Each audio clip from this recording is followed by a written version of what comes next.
Welcome to the Key to All This. I'm Tim McGovern. With me, as ever, is my co-host extraordinaire, Dylan Polniak. Oh, that was nice.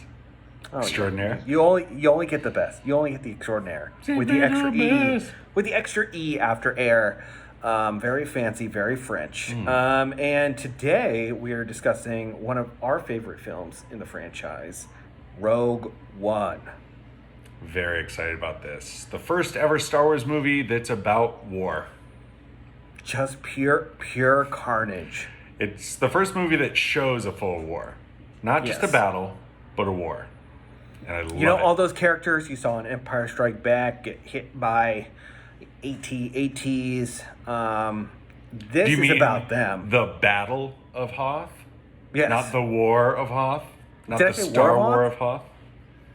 Did I say War of Hoth? No, I'm saying Oh, that gotcha. was just a battle, not the war. Yeah, exactly. I Maybe didn't know if I part misspoke of, and said part War of a of Hoth. Star War, but It's not a Star War. partial Star War. Yeah. Yeah, I just think it's a best way to see what the real life stakes are for everyone in the galaxy by making the characters literally everyone in the galaxy. Yeah, and it wasn't a love story. As much as I love Star Wars for the love, Han and Leia and Han and Chewie, Han and Kira, whoever Han's with, Han and Luke. I mean, there's a lot of love, but this is a movie simply about the stakes at being in a Star War. And it's not about a relationship. This movie is about, literally, it's about sacrifice. And, if this movie had ended and it said directed by Steven Spielberg, I would not have been surprised because it has major Saving Private Ryan vibes to it. Yeah, I think you were saying this, less than 2 minutes ago, because that's how long we've been going. But it's everyone in the galaxy. You follow the Keepers of the Will. You follow the daughter of the creator of the Death Star. You follow a pilot from the Empire who's crossing over. You follow Saw Gerrera, who is beginning of the rebellion just about. And you get all these interesting characters. K2SO, my favorite droid in all of Star Wars. You get a double agent in Andor. You get everybody. You get everything. You get all the good parts of Star Wars in this movie. Yes, and you get it all without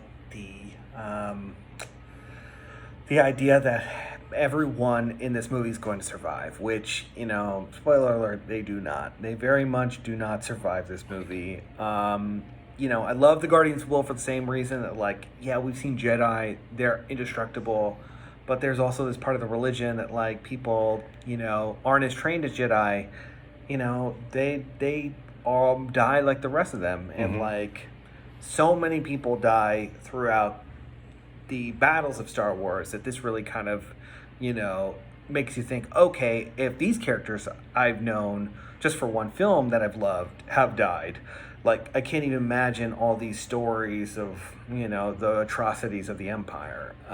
Imagine really the makes last the Empire... day on the Death Star. No. 1.5 million people died. Yeah. It's pretty nuts. Yeah, when I went into this movie, you and I, this is just before you and I met. This was December 2015? Or was this 2016? Yeah. Force Awakens was 2015. You and I met. You and I watched this together December 2016. 2016, yes. And I think so. Whatever. Close enough. No, I think you're right. You're right. Yeah. I went into this movie being I'm not ever going to see these characters again. Or I have not seen these characters again in any of the other movies. But I didn't go in thinking they were all going to die. I didn't expect any of them to die. But also, with this is great that we got this movie that you can't make a next one, no matter what. It ends 2 minutes before A New Hope starts. So it's you would have seen these characters, Yeah. But I didn't expect them to die, and I didn't think that watching the whole movie. Right up until each one of them died, I was like, what, him too? Huh? Her? What? Did you expect that? Were you like, oh, they're I did obviously going to not. kill them No, off? I didn't. Up until Krennic, I Yeah. didn't know. I thought Krennic was just gonna live on. Mm-hmm. But I'm glad they made Tarkin as just like he is cunning, but he's also like so prideful, but he's also cunning. Like, I love the backstory we get about the Thrawn's failed like TIE fighter model, and it was between that and the Death Star, and then Rebels. The characters there destroyed the that TIE fighter model, Mm-hmm. paving the way to the Empire choosing the Death Star as the kind of big secret project that they were going to work on. Mm-hmm. It almost makes you wonder, like what the Star Wars galaxy would be like had they not destroyed the TIE fighter prototype.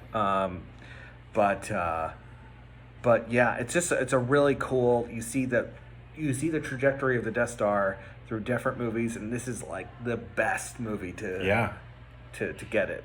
And Tarkin takes full credit for it. And I loved Tarkin in A New Hope, and I love him in A New Hope even more, seeing his like little bit of a backstory in this, of him taking credit for Krennic's work and killing Krennic by blowing up Scarif, knowing Krennic is on Scarif. And I one of my favorite details is if you look at the trajectory of the beam, it goes right into the top of the tower. Mm-hmm. It's almost, and I mean, I know this is not physically possible, but it's almost as if he can see Krennic on the top of that tower. And he's like, I'm not taking any chances. I'm blowing this upstart off the face of this tropical planet. Mm-hmm. Another interesting thing from, moving from Rogue One to A New Hope is how we get one of the first scenes in A New Hope with Vader and all of his directors and Grand Moffs and stuff on the ship, and there's one seat open. Yep, one chair missing. Yep. And it's just what a small thing to have included, but it's like Krennic would have been there. Yeah, that would have been Krennic's spot. That's incredible. And it also paves the way for Tarkin's like unquestioning belief in the power of this. Like, he doesn't really know it that well. Mm-hmm. Like, he's taking over command, something that has been the pet project of this guy for, like a decade, and he doesn't really fully understand what he has in his hands. Yeah. And that's what makes it vulnerable. Yeah, it's pretty nuts. I mean, there could have been a moment where Krennic realizes that Stardust is built into this thing, this little weak point. Yeah. But Tarkin doesn't get that moment with Krennic to figure it out that this exists because they blow up Scarif. I know. If they didn't blow up Scarif, I mean, Krennic was shot, but we know that he probably would have survived that. And if you get a transmission up to the ship with General Radis and all of them, it's like Krennic could have easily been like, there's a broken piece in this. There's keep an eye out for an it. Exploitable weakness, and Tarkin really doesn't notice it until, when they're closing in on Yavin. Yeah. He doesn't want to retreat in our moment of victory. Like, he doesn't really see it as an option. Even though one of his underlings has told him that there is a possibility of there being a weakness. Mm-hmm. Not even there being a weakness, but a possibility. Yeah. Do you think that people's like, a lot of people didn't want to see Rogue One because it's like, oh, well, I don't know any of those characters. But do you think people are more inclined to want to see Andor now? Or do you think people would have been more inclined before Rogue One to see kind of an espionage spy style show? I mean, I think that Rogue One makes it really clear how cool a spy thriller Yeah. set in the Star Wars universe is. You know, the Empire is pretty cunning, and to create a rebel alliance that like has to be the brutal part. You know, be the CIA version of the Rebel Alliance, you know, making the ethically questionable decisions so that, you know, the Alliance could live another day. Yeah. I think that's a really cool cool idea. Like the Rebel Alliance, I mean, we all are like, this is such a pure, you know, well-intentioned, you know, mission. Yeah. To be like, maybe it's not around these fuzzy areas. I think that's really cool. Yeah, with Andor being able to just shoot and kill an informant who seems to be his friend, but like his arm's broken or whatever and can't climb. Yeah, and they could rat him out. Yeah. And we root for Andor through the whole movie. And that's like, I can't believe that Star Wars, but more importantly, I can't believe Disney made a Star Wars movie that would do that with a full-blown anti-hero. Yeah, I mean, he does the thing that that Han Solo does. He shoots first, you know. He kills someone because Prove it. it's a loose Show me the end. video. It's a loose end. I know. I can't now, for some reason.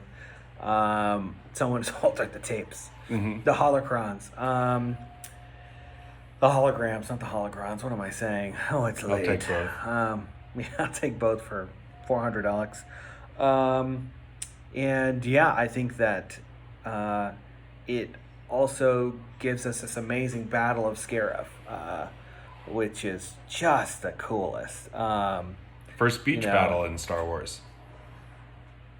Yeah, We get that's right. sand, we get space, we get snow, we get, I don't know what else. Lava? Forest. Forest, lava, we get everything. This is our first true. beach battle, Yeah. so it was Yeah. interesting to see a new location as well. Except for on Kashyyyk. That didn't happen.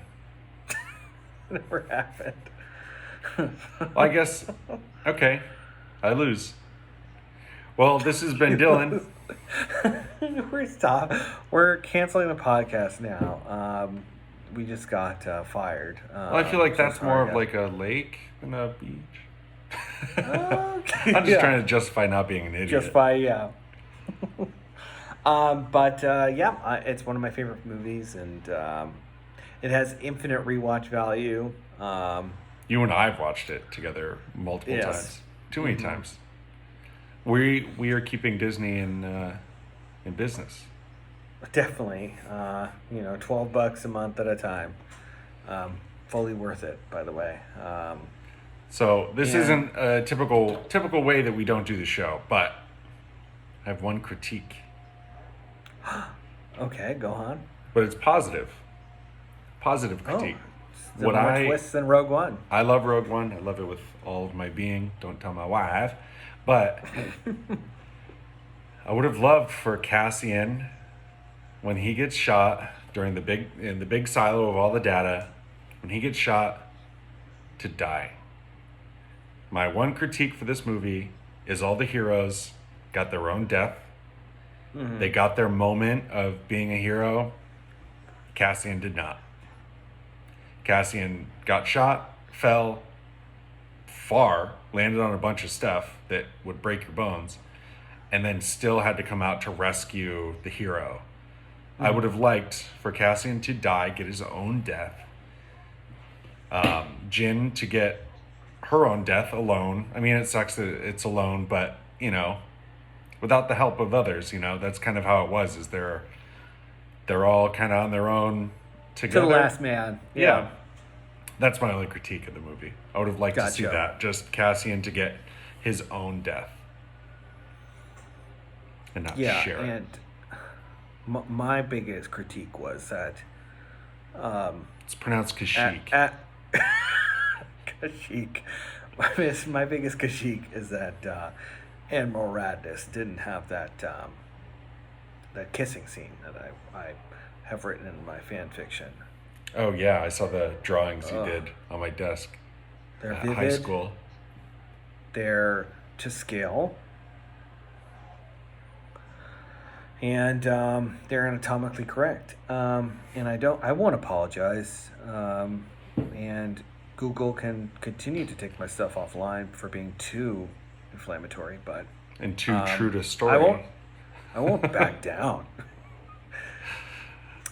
Disney's but pissed that they're too true to story. this is too accurate. It's like you stole. How does he know how Raditz would kiss that way? Who told him? We've seen the movie enough. I think we've seen the movie enough to see how Raditz does everything. Yeah. Oh, come He's a here, cool character. beauty. Come here, you sweetie pie. Let me. I can't even finish that. Be my that Mon sentence. Calamari. Mark. What was this episode about again? Dylan, any more thoughts, lingering thoughts on Rogue One? I think Rogue One was kind of intentionally the perfect gap between animated series. Some that even came later, Bad Batch, Rebels. I don't know. I think the timeline's kind of intertwined there, but it's a great. Hang on, forgot the word. It's a great bridge between the animated series and the live action series, and I think that's moving on to a lot of what we're going to be getting, which brings us into what you are about to say. That's our right. next Well, episode. first, I want to encourage you all to like, comment, and subscribe, which you can all do below. And thank you for listening to us talk about one of the coolest space to land battles of all time. Winston Churchill would have loved this battle. But join us next time when we discuss the upcoming Ahsoka series. Very excited to talk about that. I've been Tim McGovern. With me as ever, Dylan Polniak. And this has been the key to all of this. May the Force be with you. And also with you. Aw, you're my Mon Calamari. You're my man, Calamari. Man I now pronounce you Man Calamari and Mon Mon Calamari. Calamari. All right, and then stricter pictures swipe, and we're done. Yeah.